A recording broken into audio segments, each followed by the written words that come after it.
Hello and welcome to Show and Tell with me, Stephen Leslie. This is episode 3 of the series where I show you some photographs and then tell you about them, all the time trying not to get too distracted by other interesting stuff along the way. Oh look, a goat with a bucket on its head.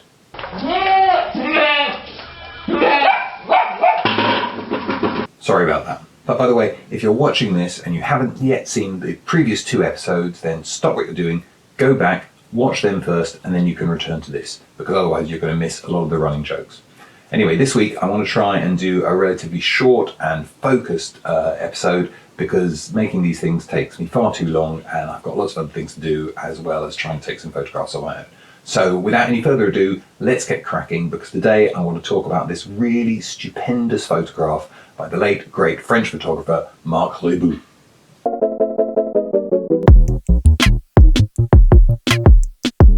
Now there's a huge amount going on in this image, and whilst we're going to take a detailed, almost forensic look at it later on, I thought what I'd do first is give you some background information about MARC Riboud himself, because even though he was relatively famous, he was a member of Magnum after all, it's quite possible that you won't know his full story and you won't have seen his face. So yeah, I'll give you some quick biographical details and then we'll go and look at that image in more detail.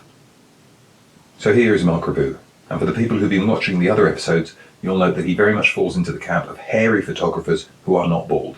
He had a big, lustrous, curly mop here, and as you'll see later on, he kept most of it throughout his long and illustrious career.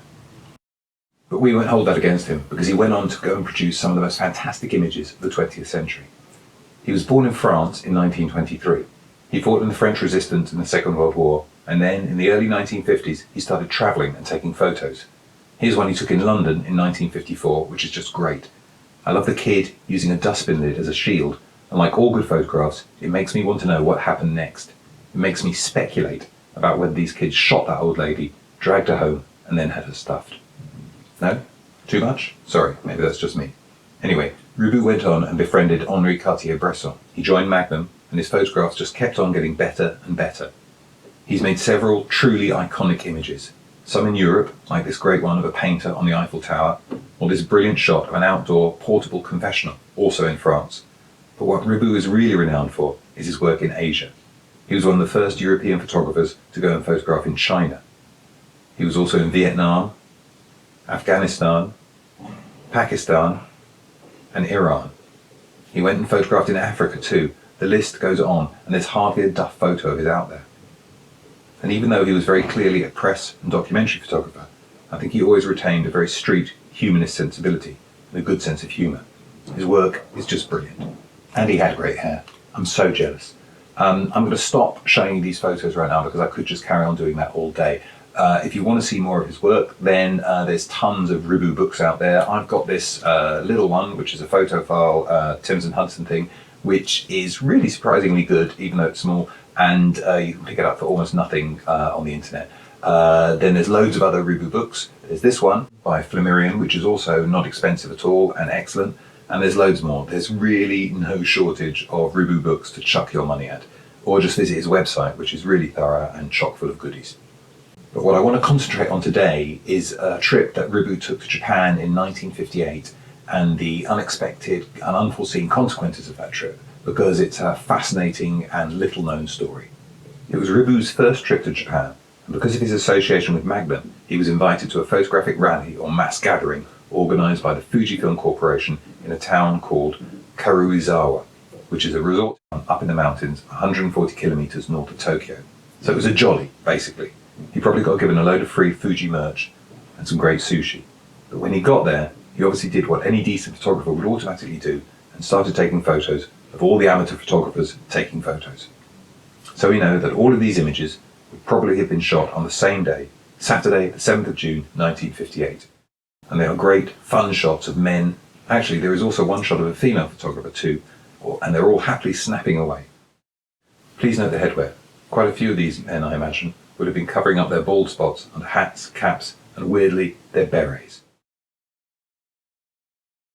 Who knew that berets were such a big thing in Japan in the 1950s? Certainly not me. However, what was a huge thing in Japan in the 1950s was photography. People were absolutely crazy for it.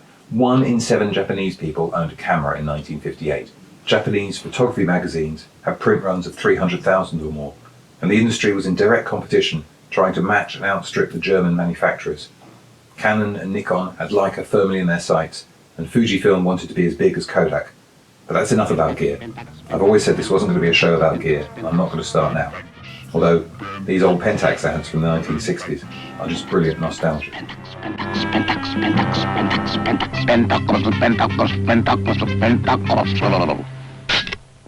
Asahi Pentax.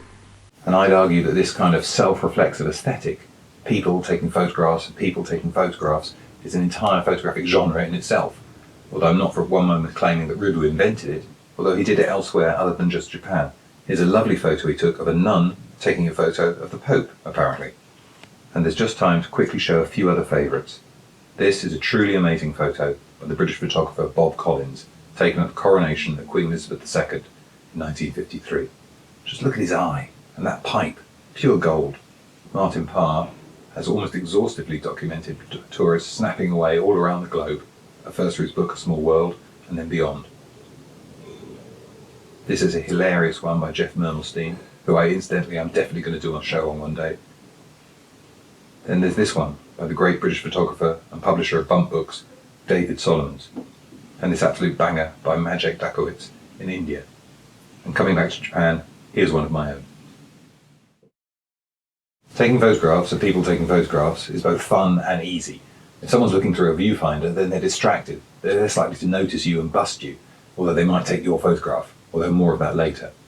But I would go out on a limb and say that this is the best photo of people taking photographs ever. It's the GOAT, the boss. It's the standard against which all other photos of this ilk must be judged. And why is that? What makes it so good? Well, first of all, it's the composition. Wherever you look in this image, there's something else going on.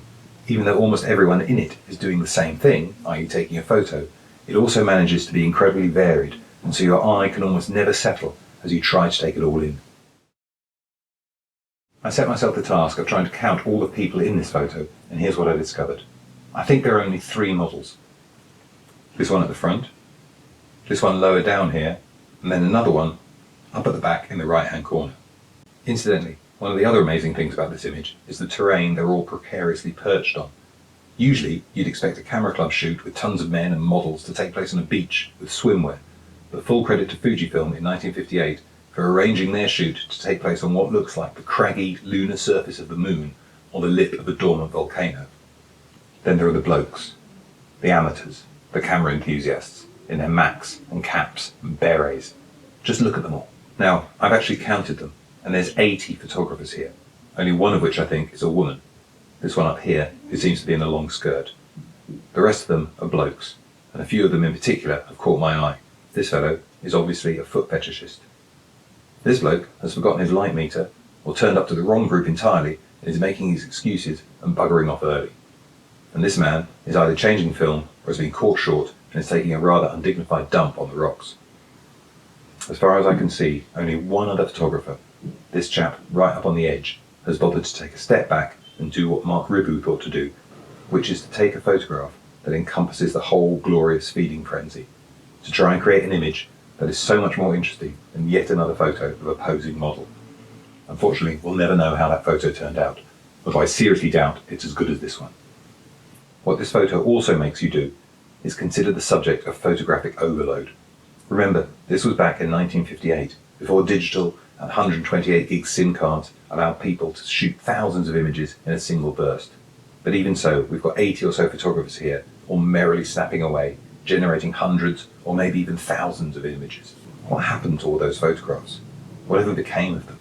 Well, this is the question that the great pugnacious Australian art critic Robert Hughes addressed in his film The New Shock of the New, when he said, "We are now exposed to more images in a day than anyone in the 14th century would have known in a lifetime. We're surrounded by the fuzz and rumble of endless imagery, the white noise of everyday life. Most of it is garbage. Most of it needs excising, even if we're fearful that we might be missing something. We're probably not. We have to discard. We have to throw things away, cleanse the doors of our perception and work out what is worth looking at, what is worth remembering. What are the images that matter? What will we retain? Hughes wasn't talking about photography in particular, but he might as well have been. And remember, this was before digital really took off and the world started drowning in photographs. And he said this in 2004, before Flickr was launched, or Instagram. And humanly, while I take a very brief diversion here, because it's not a great leap to go from Marc Riboud's amazing photograph to Robert Hughes's concerns about the sheer volume of images that we have to contend with, to then have a look at this amazing art installation by Eric Kessels, which literally brings Hughes's concerns to life. Kessels is a Dutch advertising guru, artist and photographer who frequently works with found images. In 2011, he printed out every single photograph uploaded onto Flickr in a 24-hour period and then dumped them all into a gallery where they lay in menacing, unstable piles. The exact number is tricky to pin down. Kessels himself sometimes says 350,000 and sometimes 950,000.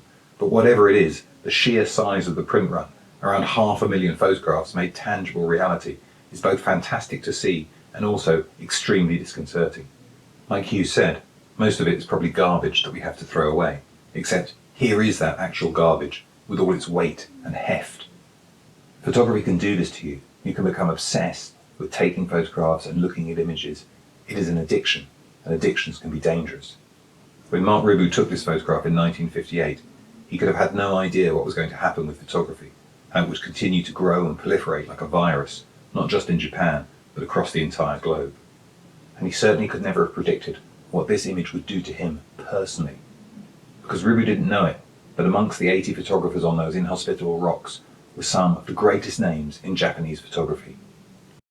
Ken Domon, Shomi Tomatsu, Nobuyoshi Araki, Daido Moriyama, Takuma Nakahira, and Yutaka Takanishi. Many of the founding members of Provoke were all there.